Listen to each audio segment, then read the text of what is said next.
നമസ്കാരം. വെള്ളക്കടലാസ് മുതൽ വെള്ളിത്തിര വരെ നിങ്ങൾക്കും സിനിമാക്കാരനാകാം. 37-ാം ഭാഗത്തിലേക്ക് സ്വാഗതം. ഒരു കാലഘട്ടത്തിലെ കാര്യങ്ങളാണ് നമ്മൾ പറഞ്ഞു പോകുന്നത്. ആ കാലഘട്ടത്തിൽ തന്നെ പരാജയപ്പെട്ട ചില ചിത്രങ്ങളുണ്ടായിട്ടുണ്ട്.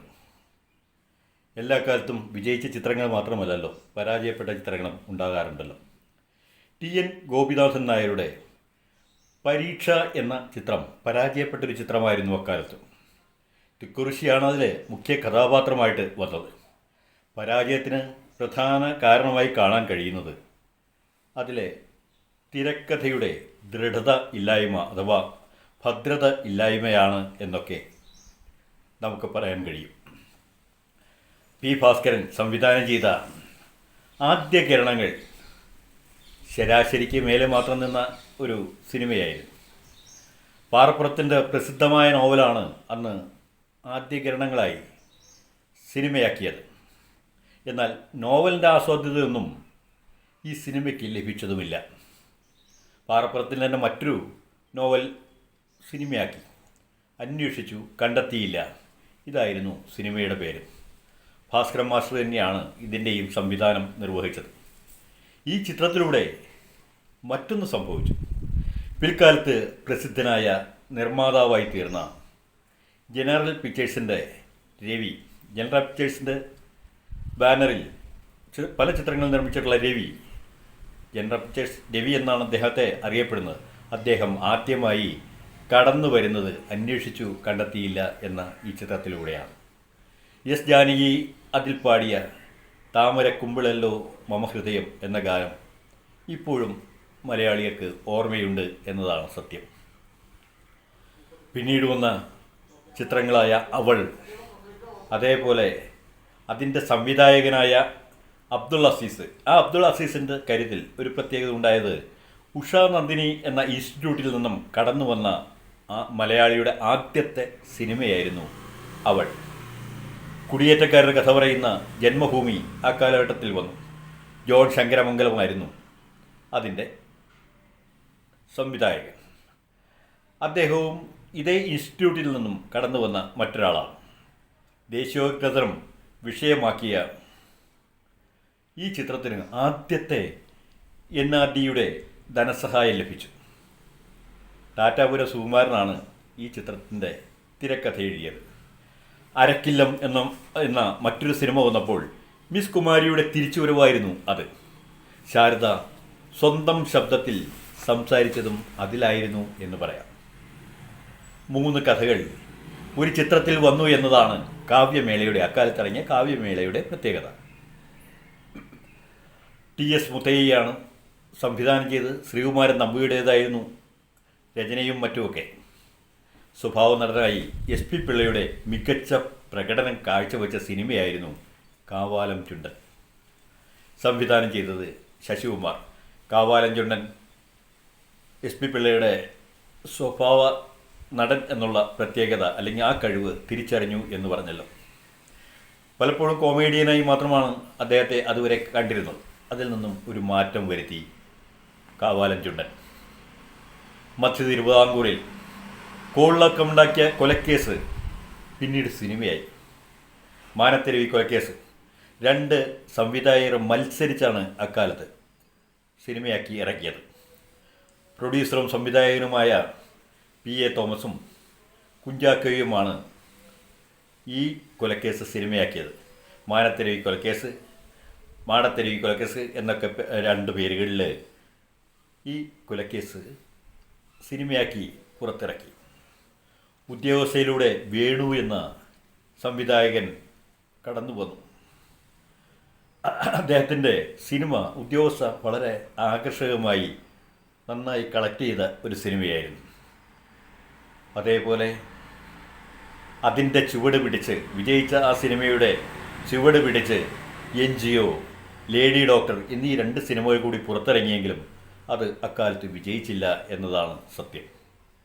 കസവ് തട്ടം, ഖദീജ എന്നീ 2 സിനിമകൾ വന്നത് മുസ്ലിം സമുദായത്തിൻ്റെ അല്ലെങ്കിൽ മുസ്ലിം കഥകൾ സിനിമയാക്കിയതിൻ്റെ പ്രത്യേകതയായിരുന്നു അതിനുണ്ടായിരുന്നത്. ഇതൊക്കെ അക്കാലഘട്ടത്തിലെ പ്രത്യേകതകളായിരുന്നു. മലയാള സിനിമാ ചരിത്രത്തെക്കുറിച്ച് മനസ്സിലാക്കുവാൻ മലയാള സിനിമയിൽ ഏതെങ്കിലും രംഗത്ത് പ്രവർത്തിക്കുവാൻ ആഗ്രഹിക്കുന്നവർ ഈ ചാനലിലെ മുന്നേയുള്ള എപ്പിസോഡുകൾ കൂടി കാണുന്നത് നന്നായിരിക്കും എന്ന് ഒരിക്കൽ കൂടി പറഞ്ഞുകൊള്ളട്ടെ. നമ്മൾ പാട്ടിൻ്റെ കാര്യങ്ങളും ഇതിനിടയിൽ കൂടി പറഞ്ഞിരുന്നു. ചരിത്രവും പാട്ടും അതിൽ ചില പാട്ടുകൾ എടുത്ത് ഒന്ന് അവലോകനം ചെയ്ത് പഠിച്ചാണ് നമ്മളുടെ ഈ പാട്ടിൻ്റെ വഴിയിലൂടെ അല്ലെങ്കിൽ പാട്ടെഴുത്തിൻ്റെ കാര്യങ്ങളിലൂടെ കടന്നു പോകുന്നത്.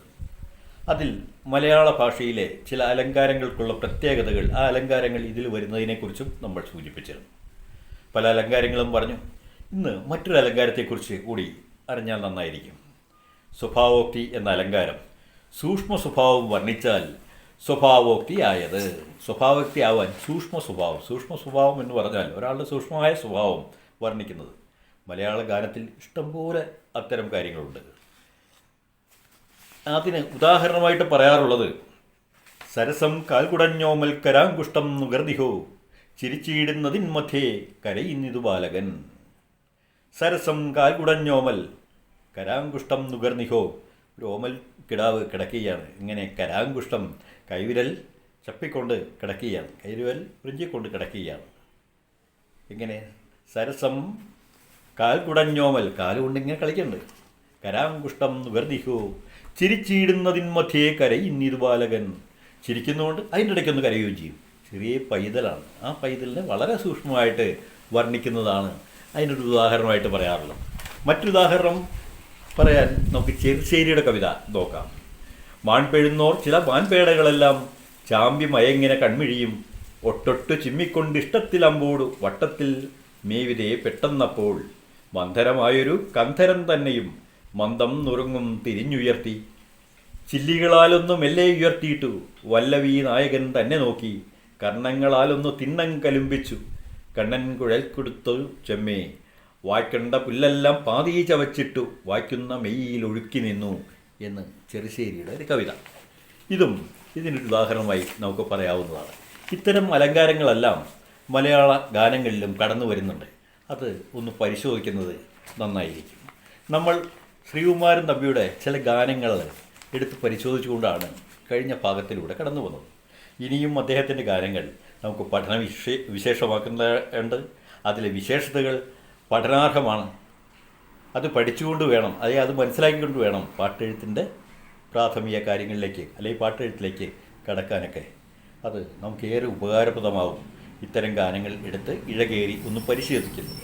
അതിൻ്റെ ഭാഗമായിട്ടാണ് ശ്രീകുമാരൻ തമ്പിയുടെ ഗാനങ്ങളും നമ്മൾ നോക്കി വന്നത്. പ്രണയഗാനങ്ങൾ, അദ്ദേഹത്തിൻ്റെ പ്രണയഗാനങ്ങൾ ഉള്ളൊഴുക്കാകുവാൻ നമുക്ക് ആവർത്തിച്ച് ധ്യാനിച്ച് കേൾക്കേണ്ടി വരും. അപ്പോൾ മറ്റൊരനുഭൂതിയുടെ പ്രപഞ്ചമാണ് നമുക്ക് ദൃശ്യമാകുക. ധ്യാനിച്ച് പല പ്രാവശ്യം കേട്ട് കഴിയുമ്പോൾ അതിൻ്റെ വ്യത്യസ്തത നമുക്ക് മനസ്സിലാക്കാൻ കഴിയും. പ്രിയതമ നിൻ മോഹസ്വപ്നത്തിൻ യമുനയിൽ ഞാൻ ഒഴുകിപ്പോയി അദ്ദേഹത്തിൻ്റെ ഒരു ഗാനമാണ്. ശയ്യാഗുണം കൊണ്ട് ഒഴുകിപ്പോകുന്ന ഒരു ഗാനം. സ്വർഗപുത്രി എന്ന ചലച്ചിത്രത്തിൽ അദ്ദേഹത്തിൻ്റെ പ്രശസ്തമായൊരു ഗാനമുണ്ട്. ആ ഗാനത്തിൻ്റെ പ്രത്യേകത കൂടി പറയാം. മണിനാദം മായാമോഹന മണിനാദം എന്ന വരികളുള്ള സിനിമാ ഗാനം. ഈ ഗാനത്തിൽ സപ്തസ്വരങ്ങളും സൈക്കിൾ മണിയും ചേർന്ന് സൃഷ്ടിക്കുന്ന ഒരു മാന്ത്രികത ഇതിലുണ്ട്. മണിനാദം മായാമോഹന മണിനാദം. അതിൻ്റെ ആദ്യമുള്ള വരികളിൽ ഇതാണ്, ശരിക്കും പല്ലവിയിൽ ഇതാണ് പറയുന്നത്. മനസ്സിനീ നിൻ പൊൻവിരൽ തൊട്ടാൽ സൈക്കിൾ മണിയിലും സംഗീതം. മനസ്സിനീ നിൻ പൊൻവിരൽ തൊട്ടാൽ സൈക്കിൾ മണിയിലും സംഗീതം. അലങ്കാരങ്ങൾ നിറഞ്ഞു നിൽക്കുന്നതാണ് ഈ ഗാനം ഒന്ന് പരിശോധിക്കുക. ആദ്യം തുടങ്ങി അവസാനം വരെ കേൾക്കുക. അപ്പോൾ അലങ്കാരങ്ങൾ നിറഞ്ഞു നിൽക്കുന്നതായി കാണാം ഈ ഗാനത്തിൽ. എന്നിട്ട് പോലും കൈവിരൽ മതിയാകും ഈ ഗാനത്തിൽ. മനസ്സിൽ നിൻ പൊൻവിരൽ, അതവിടെ കൈവിരൽ ആയാലും മതിയാവും. പക്ഷെ അവിടെയല്ല. എന്നാൽ കവിയുടെ പ്രണയിനിക്ക് പൊൻവിരൽ തന്നെയാണ് എന്ന് സമർത്ഥിക്കുകയാണ്. പൊൻവിരൽ തന്നെയാക്കി മാറ്റുകയാണ് കവി ഇവിടെ. നോക്കൂ എങ്ങനെയാണ് ഒരു സൈക്കിൾ മണിയും സപ്തസ്വരങ്ങളും ചേർത്ത് ഒരു സൃഷ്ടിക്കുന്ന മാന്ത്രികത. ഇത് ഈ ഗാനത്തിലൂടെ മനസ്സിലാക്കാൻ കഴിയും. അങ്ങനെ ശ്രീകുമാരൻ തമ്പിയുടെ ഇനിയുള്ള ഗാനങ്ങളും ശ്രദ്ധിക്കുമ്പോൾ അത് നമുക്ക് ഇനിയും പഠിക്കാനുണ്ട്. അതിലൂടെ മുന്നോട്ട് പോകുമ്പോൾ ഗാനം എഴുത്തുകാർക്ക്, ഗാനം എഴുതണമെന്ന് ആഗ്രഹിക്കുന്നവർക്ക് അതൊരു പാഠപുസ്തകമായി മാറുന്നു, അതൊരു വഴിവിളക്കായി മാറുന്നു. അതിലേക്ക് കൂടി നമുക്കിനിയും പ്രവേശിക്കാം. നമസ്കാരം.